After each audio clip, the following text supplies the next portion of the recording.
E aí, quando a gente pensa em vida na Terra, o que vem na cabeça? Plantas, animais, né? A gente mesmo. Mas e se a maior parte da vida no nosso planeta for completamente invisível?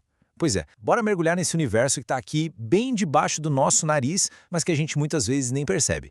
Então, essa é a pergunta de US$ 1 milhão, né? Se a gente não consegue nem ver esses seres, como é que se começa a entender, a organizar os trilhões e trilhões de organismos que, sem a gente notar, estão comandando o show aqui no planeta? A gente precisa de alguma coisa, tipo um mapa, sabe? Um guia para navegar nesse oceano invisível. E essa ferramenta, ela existe. O nome dela é filogenia. Pensa assim, é como se fosse a árvore genealógica de tudo que é vivo. Só que, em vez de olhar só para a aparência, para ver quem se parece com quem, a filogenia vai muito mais fundo. Ela olha lá no DNA para descobrir a história real, sabe? Quem é primo de quem na gigantesca saga da evolução. Certo, então vamos entrar de cabeça nisso. Porque, olha, o jeito que a gente entende essa árvore genealógica mudou, e mudou muito. O que a ciência descobriu nas últimas décadas pintou um quadro da vida que ninguém mesmo imaginava. Antigamente, a coisa era mais direta, né? A gente olhava para o mundo e classificava o que via. Ah, isso aqui é o reino dos animais, aquilo ali é o reino das plantas.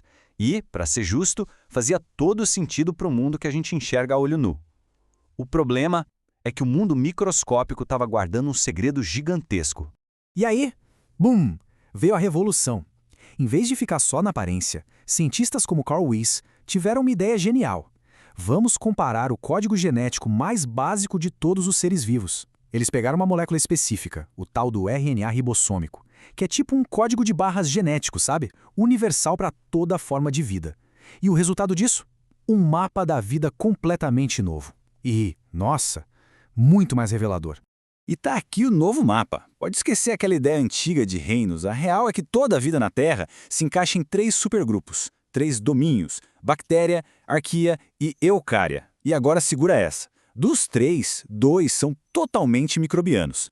E até o nosso grupo, eucária, que tem as plantas, os animais, a gente, até ele é dominado em número por seres microscópicos. Sério.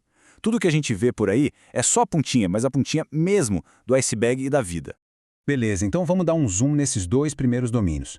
Juntos, eles formam um grupo dos procariontes. E o que isso quer dizer? Basicamente que as células deles são mais simples, sem aquele núcleo todo organizadinho que as nossas células têm.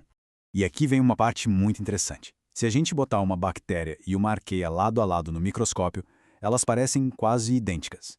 Mas quando olhamos o DNA, elas são tão diferentes uma da outra quanto nós somos de uma bactéria. É uma distância gigantesca. As arqueias, por exemplo, em algumas coisas da sua bioquímica se parecem mais com as nossas células do que com as das bactérias. Isso mostra que a aparência, de novo, engana, e a história evolutiva é bem mais complexa. Ok, agora vamos pular para o nosso lado da árvore, o nosso quintal evolutivo, o domínio eucária. É aqui que a gente está, com nossas células complexas, com núcleo e tudo mais. Mas não se engane, mesmo aqui no nosso grupo, o mundo microscópico continua sendo gigantesco e super diverso. Vamos conhecer os protozoários. Pensa nos mestres da sobrevivência de uma célula só. Eles têm uma variedade de formas, de jeitos de viver que é de cair o queixo. Eles são a prova de que para ser complexo não precisa ser grande. E o impacto deles? Enorme. Vai desde um bichinho inofensivo numa poça d'água até os causadores de doenças seríssimas, como a malária e a doença de Chagas. E aí temos os fungos. E não é só de cogumelo que a gente está falando.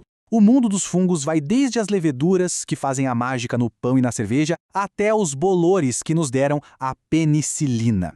A marca registrada deles é a parede celular, feita de quitina, e o seu papel fundamental como os maiores recicladores do planeta. Certo, a gente já organizou os grupos, já entendeu quem é quem, mas e daí? Por que isso tudo importa afinal?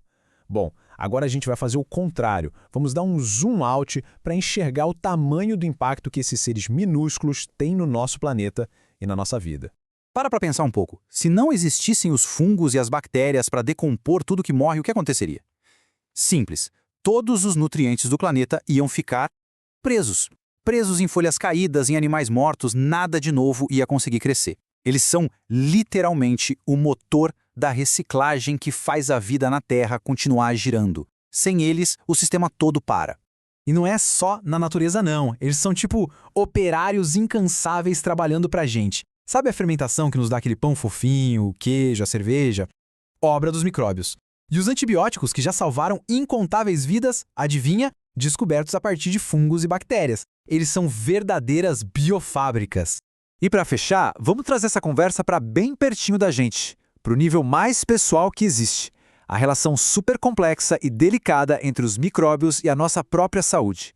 E claro, os desafios gigantes que isso traz hoje em dia. A gente nunca está realmente sozinho.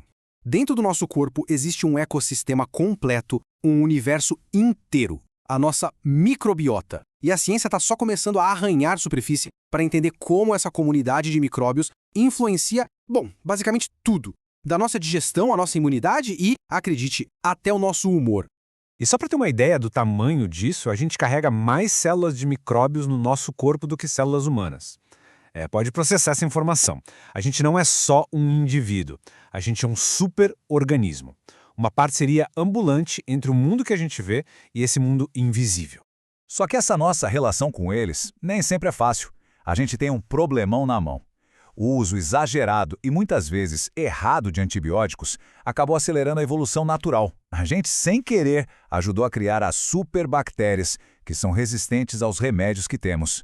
E esse, sem dúvida, é um dos maiores desafios para a saúde mundial hoje. E tudo isso nos traz a uma reflexão final. Entender quem são esses seres, a diversidade, o poder deles, isso não é só curiosidade de cientista.